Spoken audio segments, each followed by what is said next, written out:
ओम नमः शुद्धेभ्यः। ओम नमः शुद्धेभ्यः।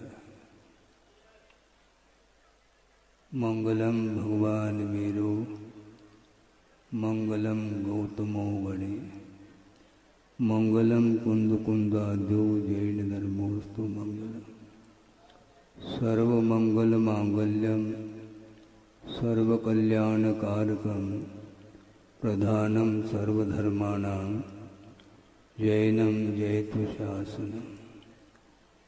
अहिंसा परमो धर्म की महावीर भगवान की प्रातः स्मरणीय परम पूजाचार्य गुरुवर श्री विद्यासागर जी मुनि महाराज की जय।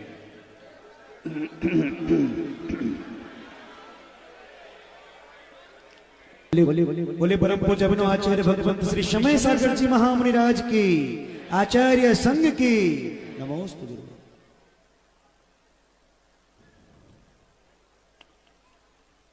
आषाढ़ सुदी 14 के दिन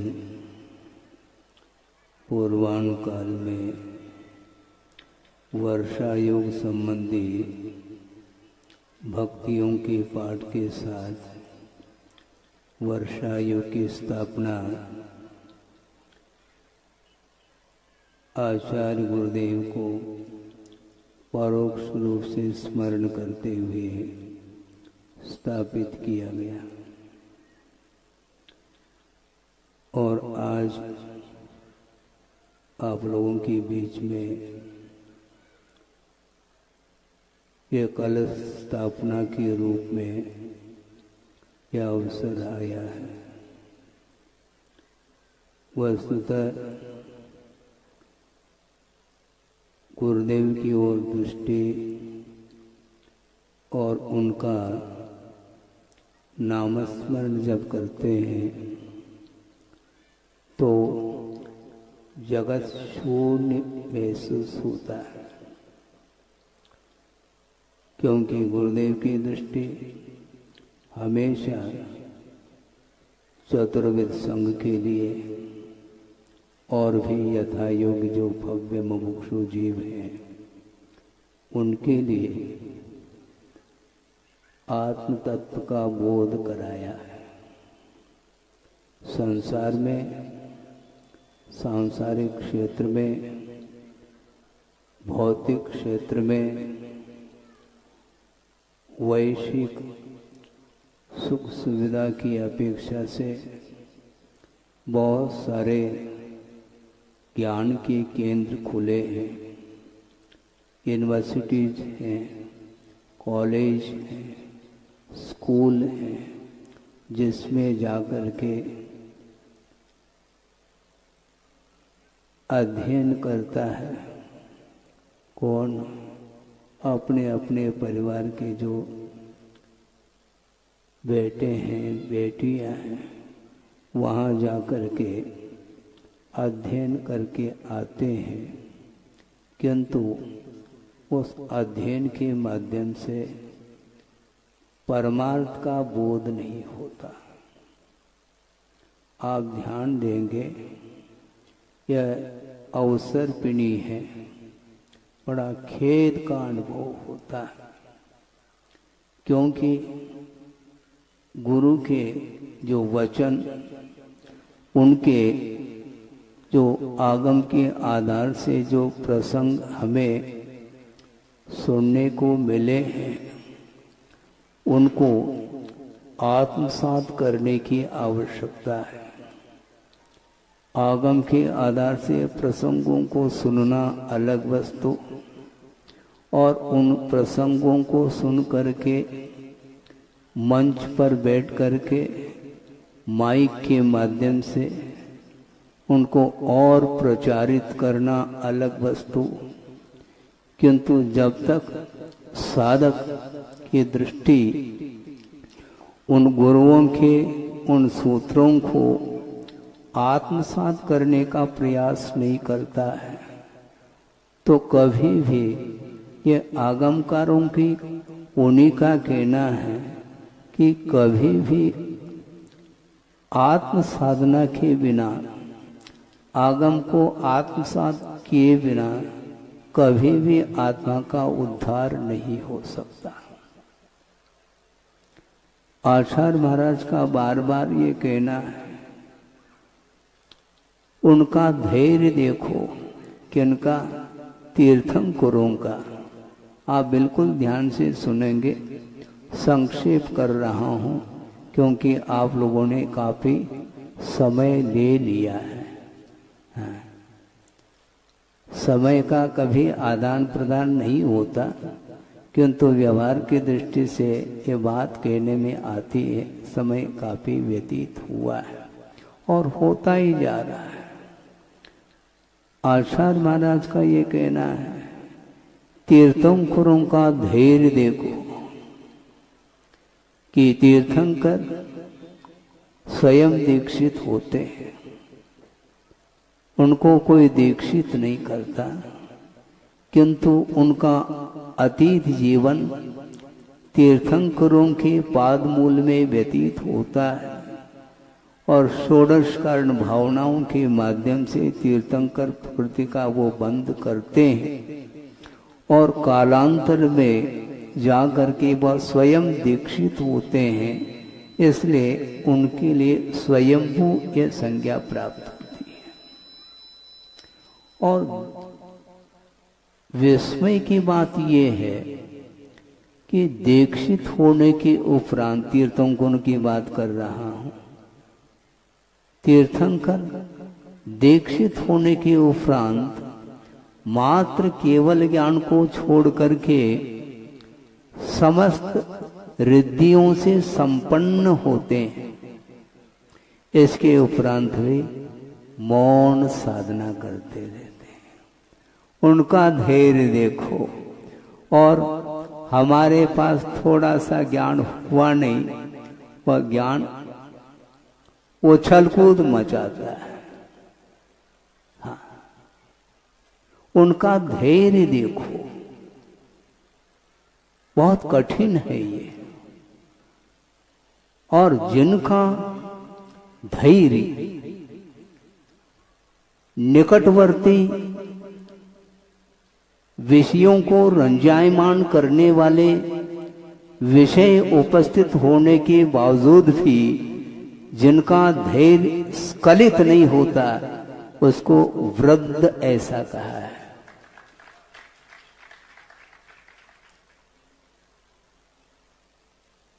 शुभचंद्र आचार्य हुए हैं जिन्होंने ज्ञानार्णव ग्रंथ की रचना की है। उसमें आद्योपांत ध्यान का वर्णन उन्होंने किया और उसके पूर्व में अनुप्रेक्षा का भी उन्होंने वर्णन किया। उसमें एक प्रकरण दिया है, वृद्ध सेवा। आप ध्यान से सुनेंगे, बाहर से भी आए हैं और लोकल भी हैं, जो भी है। वृद्ध सेवा का अर्थ क्या होता है? बाल सफेद होने का नाम वृद्धत्व नहीं है, ध्यान रखो।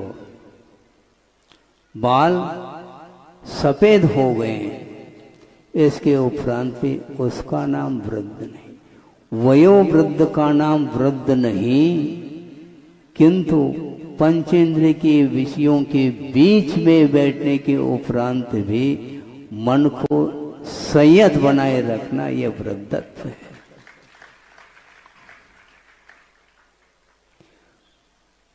केवल ज्ञान को छोड़ करके समस्त रिद्धियों से संपन्न होने के उपरांत भी उनके भीतर बोलने की आकुलता नहीं। दीर्घ काल तक वो अपनी साधना करते रहते हैं और साधना करने के उपरांत जो मुख से शब्द निकलते हैं वो अपने आप में सूत्र के काम करते हैं। शुभचंद्र आचार्य ने एक स्थान पर लिखा है, प्रशांत मति गंभीरम विश्व विद्या कुलग्रहम भव्यैक शरणम जीयात श्रीमत् सर्वज्ञ शासनम, ऐसा कहा। जिनेंद्र भगवान का जो शासन है, सर्वज्ञ का जो शासन है वह कैसा है? भव्यैक शरणम, ऐसा कहा।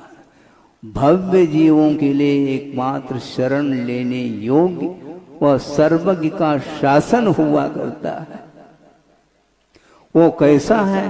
प्रशांतम कहा। प्रशांत का अर्थ क्या होता है? कोई उग्रता नहीं, ये ध्यान रखो। वचनों में यदि उग्रता आ गई तो आग लगेगी, ये ध्यान रखना है। क्योंकि सत्य का जो प्रतिपादन होता है, सत्य जो उद्घाटित होता है, वो क्रोध के त्याग के साथ होता है, ये ध्यान रखना। उग्र प्रकृति वाला व्यक्ति कभी भी सत्य का उद्घाटन नहीं कर सकता और उसके ऊपर दुनिया विश्वास नहीं करेगी, ये ध्यान रखो। ये मैं नहीं कह रहा हूं, आगम कह रहा है। यहां पर मुझे बिठाया है, लेकिन मैं सावधानी के साथ बोल रहा हूं, क्योंकि गुरुदेव की मुझे आज्ञा है, बोलो। उनका ये कहना है, बोलना अनिवार्य नहीं, आवश्यक हो तो आगम के अनुरूप सत्य बोलो।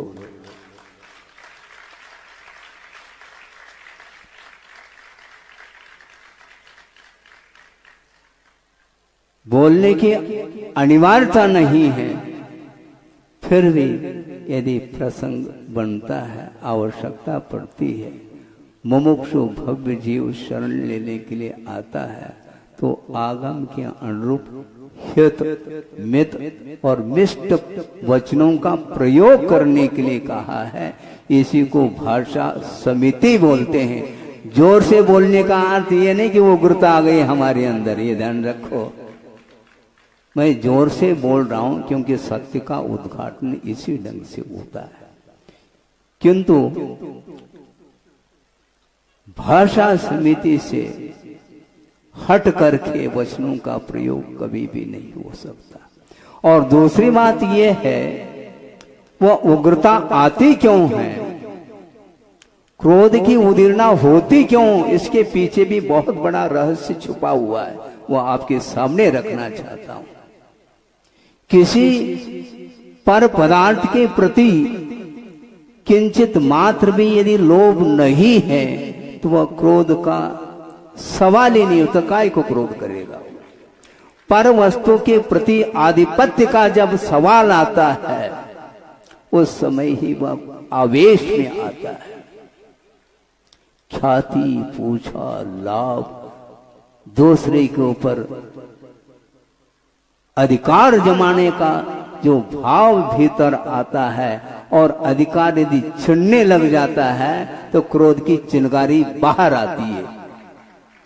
और उस समय आचार्य कहते हैं सत्य समाप्त हो जाता है और असत्य बाहर आता है।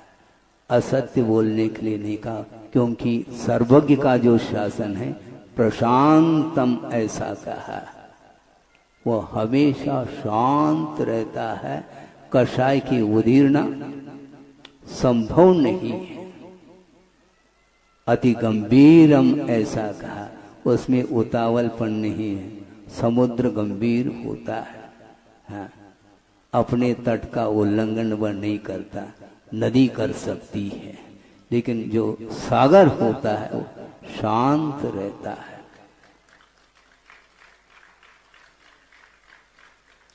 विश्व विद्या कुलग्रहम ऐसा कहा। सर्वज्ञ भगवान का जो शासन है उसमें समस्त वह विद्याओं का समूह है और उसका वह स्थान है, ऐसा कहा है। ध्यान रखो, अपने पास कलाएं कौन सी हैं? कोई कला नहीं है, हाँ, किंतु कला का एकमात्र प्रदर्शन किया जा रहा है। वस्तुतः हम लोग अतीत अनंत काल में केवल ड्रामा की है, ये ध्यान रखो।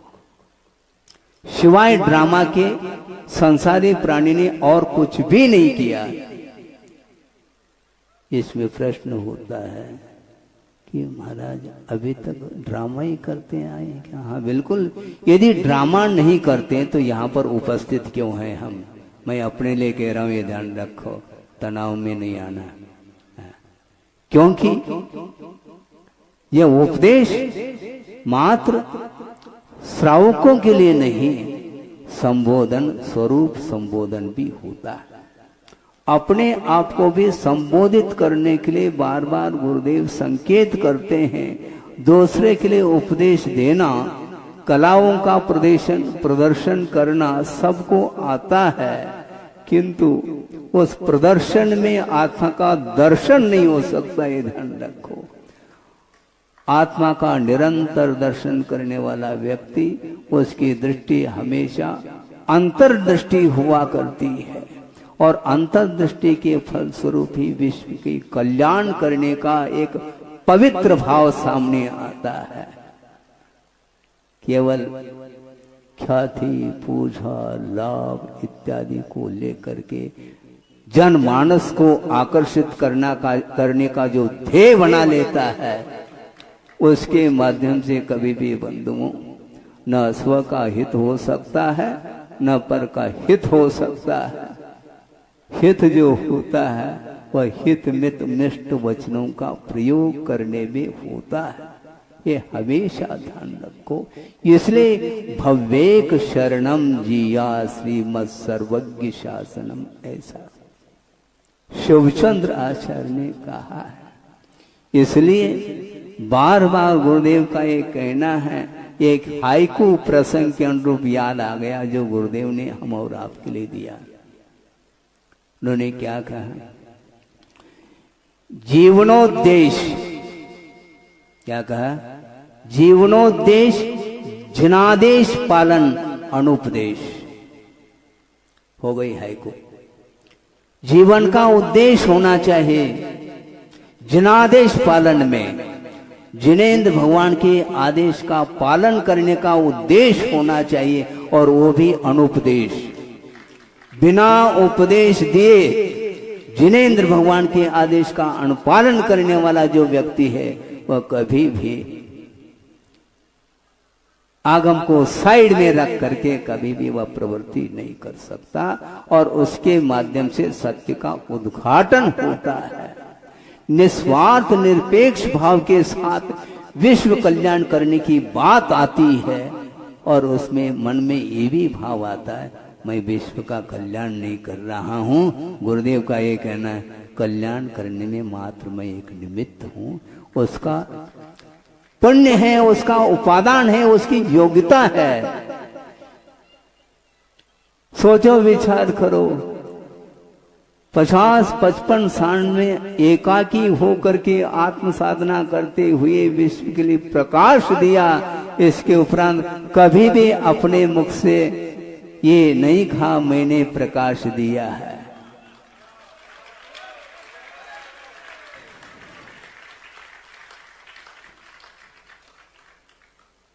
गुरुदेव का ये कहना है, विश्व का कल्याण करने का भाव आना चाहिए, किंतु उसमें कर्तृत्व का भाव नहीं रखना चाहिए। कर्तव्य बुद्धि से कर लो तो ऑटोमेटिक कल्याण हो सकता है। हाँ, इसलिए तीर्थंकर दीक्षित होने के उपरांत भी बोलने का उनका कोई भाव नहीं। 1000 साल तक वृषभनाथ भगवान ने मौन साधना की है, और हम इधर माइक हिला रहे हैं। ये सब क्या है? माइक हिलाने से क्या होता? माइंड हिलाओ पहले।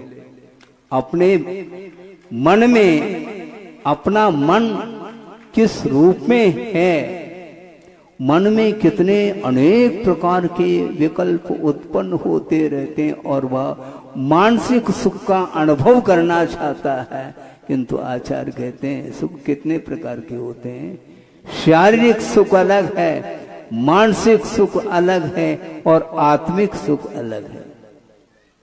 आत्मिक सुख जो होता है वह इंद्रियातीत होता है, ये ध्यान रखो। हाँ, वक्ता बोल रहा है, सभा को बांध दिया, और मान लो सभा ने जय जयकार कर लिया तो मन में यदि मान लो वंस मोर की भावना आ गई, पानी फिर जाएगा। हाँ, वक्ता के अंदर इस प्रकार प्रशंसा सुनने का भाव नहीं आता और न आना चाहिए। बहुत कठिन काम है। इसलिए कई लोग कहते हैं महाराज आप आदेश दे दो। गुरुदेव ने हाई को दिया, इसलिए आपके सामने रखा। जीवन का उद्देश्य जिनादेश पालन, जिनेंद्र भगवान के आदेश का पालन करना है और मुझे भी करना और आपको भी करना चाहिए। इसलिए मैं आदेश देने के लिए यहाँ पर नहीं बैठा हूँ।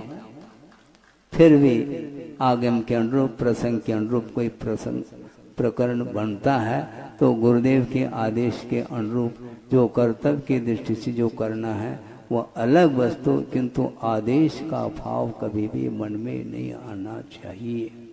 बल्कि गुरुदेव का ये कहना है कि आदेश देने का अवसर ही नहीं आना चाहिए। उपदेश के माध्यम से यदि वो उपदेश को ही आदेश मान करके यदि पालन करता है, उससे बढ़ करके और कोई भी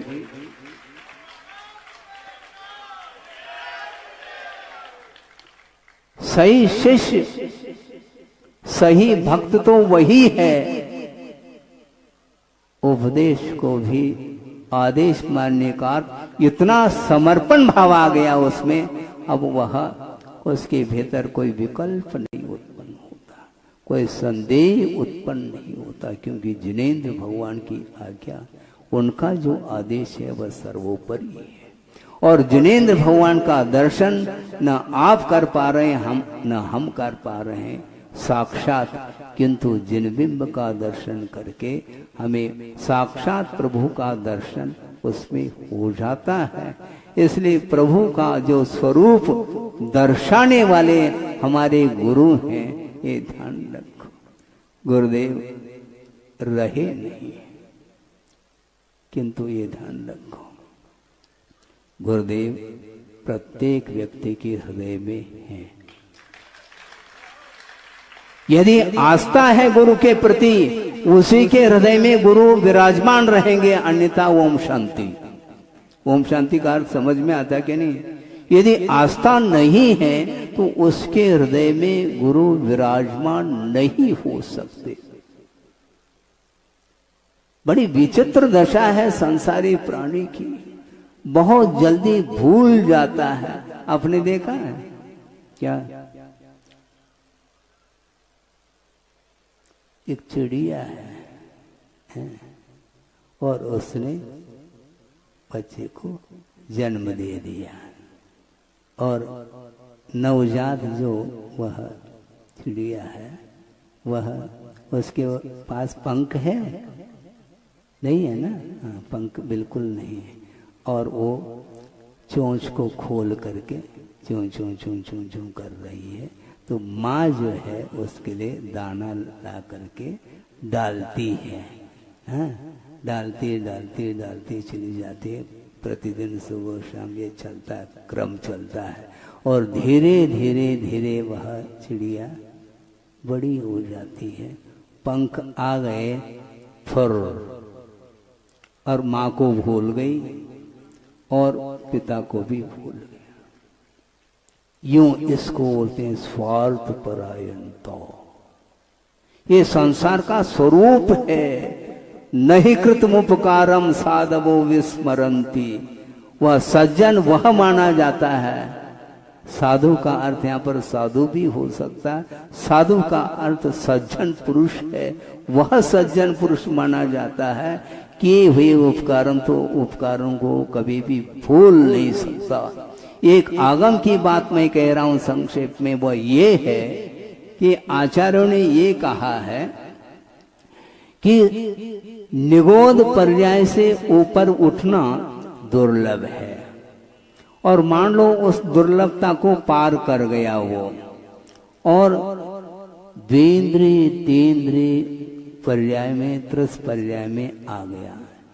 किंतु जो विकलेंद्रिय हैं, इन्हें द्वेंद्रिय तीन्द्रिय चौरेंद्रिय जो त्रसजीव माने जाते हैं, इनकी बाहुल्यता है। किंतु इससे भी कोई दुर्लभतम पर्याय है तो कौन सी पर्याय है? पंचेंद्रीय पर्याय है। और उसके लिए पूजपा स्वामी ने सर्वार्थ सिद्धि में ये उदाहरण दिया है। वह क्या उदाहरण है? पंचेंद्रिय पना उस प्रकार दुर्लभ है जिस प्रकार समस्त गुणों के होते हुए भी यदि कृतज्ञता रूप गुण नहीं है, उन समस्त गुणों का अस्तित्व, कोई अस्तित्व नहीं उसका। सारे गुण आ गए। दुनिया की अनेक प्रकार की कलाओं के माध्यम से वह विश्व को आकर्षित कर सकता है, किंतु कृतज्ञता रूप यदि गुण उसके अंदर नहीं है तो उसका जीवन शून्य है। दो ये ध्यान रखो। और ये आगमकार कह रहे हैं, मैं नहीं कह रहा हूं। इसलिए अपने को ये चातुर्मास जो स्थापित किया है वह केवल मंच पर बैठ करके प्रवचन करने के लिए नहीं किया। इसका उद्देश्य क्या है? वर्षा युग में अन्य कालों की अपेक्षा से सूक्ष्म जंतुओं की उत्पत्ति अत्यधिक मात्रा में होती है, इसलिए श्रवण एक स्थान पर रह करके साधना में रत रहते हैं, क्योंकि प्रवृत्ति यदि होगी तो निश्चित रूप से जीवों की विराधना होगी। इसलिए जीवों की विराधना से बचने के लिए अहिंसा धर्म का अनुपालन करने की दृष्टि से एक स्थान पर जो है वर्षा योग की स्थापना करने की आज्ञा आगम में है। और दूसरी बात, एक महत्वपूर्ण बात आपके सामने रख रहा हूं, ज्यादा समय ना हो। अब आप लोगों ने ज्यादा समय ले लिया, मैं क्या करूं इसके लिए? जिम्मेदार आप हैं, हम थोड़ी। फिर भी हम ये कहना चाहते हैं कि अहिंसा धर्म की उपासना करने वाला व्यक्ति, अहिंसा धर्म में जो विकास यदि होता है, अहिंसा धर्म प्रधान है, बल्कि वह एक ही धर्म है।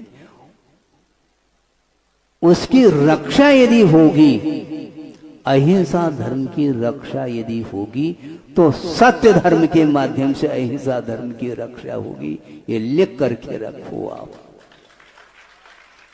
अहिंसा धर्म की रक्षा कदम कदम पर असत्य को शुद्ध करने के लिए हजार और असत्य का आश्रय लेता है, वह कभी भी अहिंसा धर्म की रक्षा नहीं कर सकता वो। इसलिए अहिंसा धर्म बहुत विशालतम धर्म है। प्रत्येक व्यक्ति के प्रति आत्मीयता का भाव होना चाहिए। प्रत्येक प्राणी मात्र के प्रति वात्सल्य भाव होना चाहिए, आत्मीयता होनी चाहिए, प्रेम होना चाहिए। वो सब छोड़ करके संकीर्णता होती चली जाती है, बहुत कठिन है। करुणा की परीक्षा भी बहुत कठिन है, ये ध्यान रखो। करुणा किसको बोलते हैं? वस्तुतः व्यापक करुणा कौन सी होती है, इसको हमें संक्षेप में समझना है। एक व्याघ्र है, एक व्याघ्र है और वह प्रतिदिन शिकार करता है। शिकार करते समय करुणा देखने में आती है?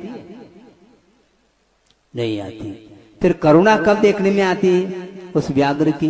जब अपने संतान का पालन पोषण करती है, मान लो वह शेरनी अथवा शेर, उस समय अपने ही पंजों के माध्यम से वह पालन पोषण कर रही है, अपने जवाड़ों के माध्यम से ही संतान की रक्षा कर रही है, क्योंकि वहां पर स्वार्थता है। किंतु जब पर की ओर दृष्टि जाती है तो वह दहाड़ती है, क्योंकि पर के प्रति करुणा नहीं है, यह सिद्ध हो जाता है। हाँ, करुणा की परीक्षा यही होती है। अपना स्वार्थ जहां पर है, जहां पर अपनत्व है, वहां पर तो करुणा देखने में आती है। उस करुणा से कभी भी उत्थान नहीं होने वाला, ये ध्यान रखो। करुणा जो होती है वह प्राणी मात्र दुखी जीवों को देख करके कलेजा कपना चाहिए। किंतु जो दहाड़ना चाहता है उसके माध्यम से कितने जीव दहशत में आ सकते हैं, ये ध्यान है क्या आपको? हाँ? उस दहशत के माध्यम से हार्ट फेल हो सकता है, ये ध्यान रखो बंधुओं। इसलिए कभी भी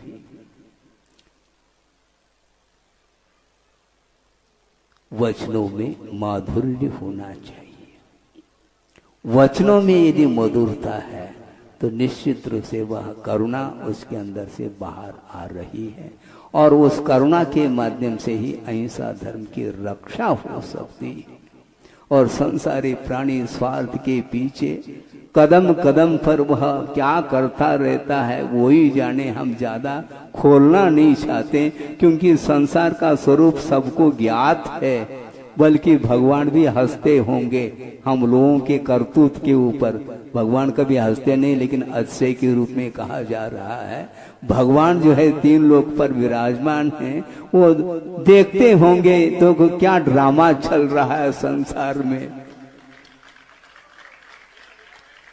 ये ध्यान रखो, आप असत्य को छुपा सकते हैं दुनिया से, किंतु भगवान से नहीं छुपा सकोगे, ये ध्यान रखो।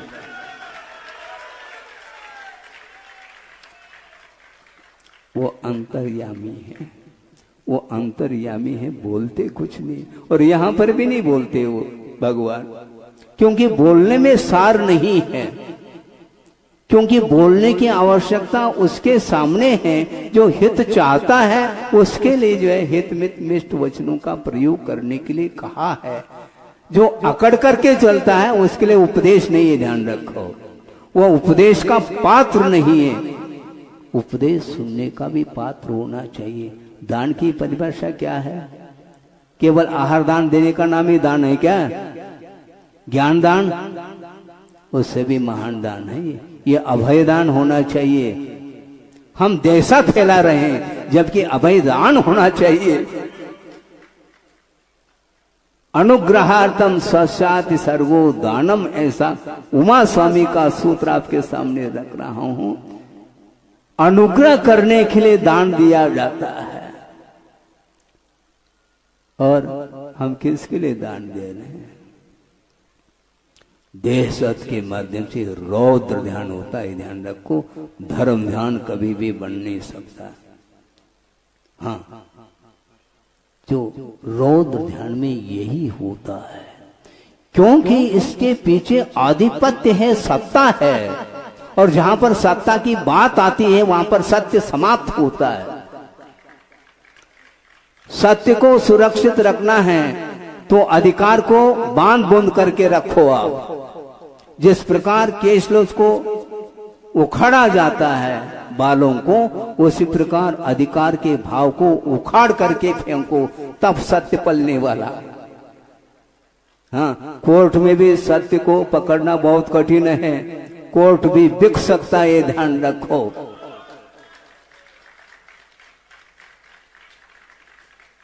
हाँ, कोर्ट बिक सकता है धन के पीछे। पानी के समान धन बहा दो, पैसा संपदा को बहा दो, तो बस सत्य गायब हो जाएगा और असत्य उभर करके आता है, और ऐसा लगता है कि असत्य ही सत्य है। गिरगिट के समान कदम कदम पर रंग बदल देता है गिरगिट। सुनो इधर, हाँ, गिरगिट जो है ना, गिरगिट जानते हैं? हाँ, वो बड़ा होता है छिपकली से, आकार वही होता है उसका लगभग। वो गिरगिट कदम कदम पर अपने रंग को बदलता है, इसलिए पहचान करना बहुत कठिन है। ये हरा है क्या, लाल है क्या, पीला है कि क्या है, बहुत कठिन होता है। हमें डर नहीं है व्याघ्र से, किंतु गाय का चेहरा लगा करके जो व्याघ्र आया है उससे डरने की आवश्यकता है।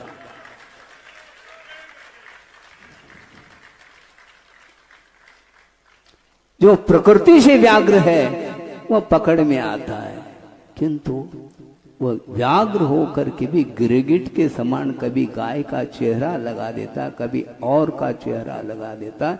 ये मानव की प्रकृति है, ध्यान रखो, पशु की नहीं है। मानव ही इस प्रकार करता है क्योंकि उसका स्वार्थ छिपा हुआ है। अपने पाप को छुपाने के लिए वो हजार असत्य का आश्रय लेता और उसको सत्य सिद्ध करने के लिए वो उतर आता है।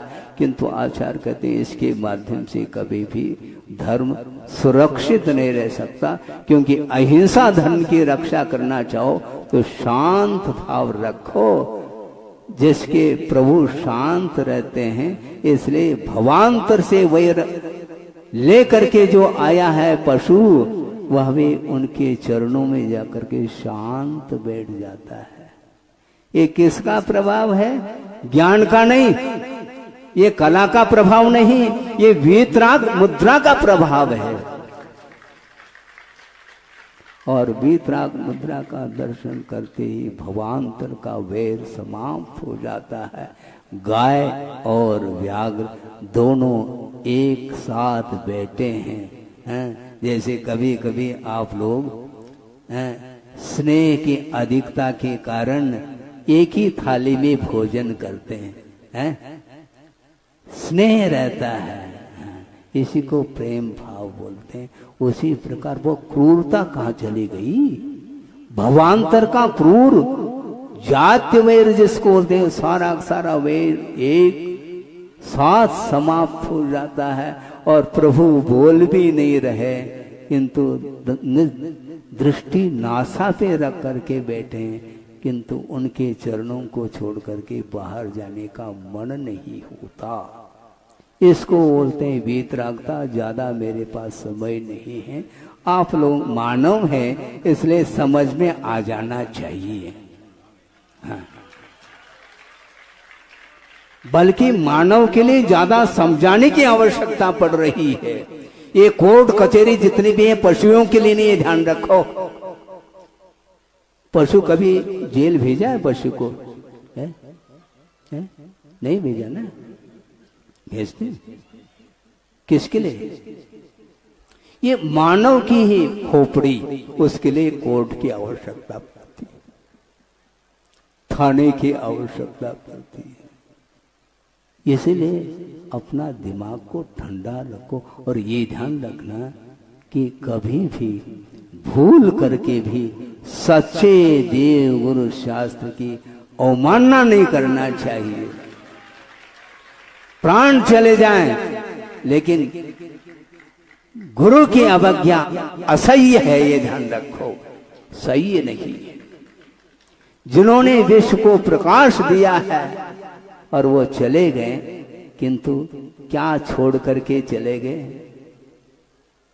अपने वीतराग साधना के माध्यम से धरती को पवित्र करके छोड़ गए वो। और उस धरती पर हम यदि मांडो तांडव मचाएंगे तो वो क्या कर सकते हैं? इसलिए इसमें और किसी का दोष नहीं, स्वयं का ही दोष माना जाता है। हाँ, भगवान का इसमें क्या कसूर है, क्या दोष है उनका? आचार्य महाराज, हमने 45 साल हुए हैं और 4-5 साल जो है ना चुल्लक अलग अवस्था में हमने व्यतीत किया है। लेकिन मैं सोचता हूं यह भी एक अद्भुत पुण्य का उदय। ये ध्यान रखो, पुण्य का उदय तो आता है प्रत्येक संसारी प्राणी के जीवन में, किंतु उस पुण्य के सदुपयोग करने के लिए साथ से पुण्य की आवश्यकता है। पुण्य के उदय में संपदा मिलती है, किंतु पुण्य के उदय में संपदा मिलते हुए भी उस संपदा का धार्मिक क्षेत्र में उसका उपयोग करने के लिए साथ से पुण्य की आवश्यकता है जो आपके पास है। इसलिए आपने दान के माध्यम से घोषणा की है और उस मुक्त कंठ से उस दान की मैं प्रशंसा करता हूं। हाँ महाराज, आप श्रावक की प्रशंसा करने के लिए बैठ गए। हाँ, श्रावक हो तो क्या बात हो गई? श्रावक हो अथवा श्रमण हो, श्रमण को यह कभी भी अहंकार भाव नहीं आना चाहिए। ये तो श्रावक है, जैसा कहते हैं वैसा करो, ऐसा नहीं हुआ, ये अवज्ञा हो जाएगी। धर्म की अवज्ञा ठीक नहीं, क्योंकि श्रावक भी धर्म माना जाता है। आप श्रावक को समझ क्या रहे हैं? आप पंचम गुणस्थानवर्ती श्रावक है, वह पशु भी है मान लो तो भी वह पंचम गुणस्थानवर्ती श्रावक की संज्ञा उसके लिए है। और यहां तक गुरुदेव ने स्वाध्याय के प्रसंग में कहा था, सर्वार्थ सिद्धि का जो अहमिंद्र है, जो कि एक भवावतारी माना जाता है, एक चर्म शरीरी माना जाता है, सीधा उतर करके वह मुक्त होगा मुनि बन करके। किंतु उस अहमिंद्र की तुलना एक पंचम गुणस्थानवर्ती श्रावक के साथ भी की गई है, क्योंकि उस अहमिंद्र से भी वह एक कदम आगे है। कौन? पंचम गुणस्थानवर्ती अनुवृत्ति जो पशु है वह ऊपर उठा हुआ है। आप समझ क्या रहे हैं? मैं ही सब कुछ हूं, गलत बात है। मेरा ही अस्तित्व है ऐसा नहीं, सामने वाले का भी अस्तित्व है। हाँ, ये ध्यान रखो। एक पाई भी है तो उसका अस्तित्व है, क्योंकि वह रुपए का एक अंश माना जाता है। 99 पैसे आपके पास है, मान लो बंदा नोट नहीं कहला सकता, एक पाई मिलाने की आवश्यकता है।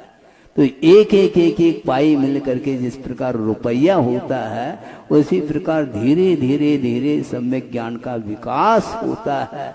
ज्ञान में न्यूनता रह सकते, किंतु वह ज्ञान का अभाव नहीं माना जाता।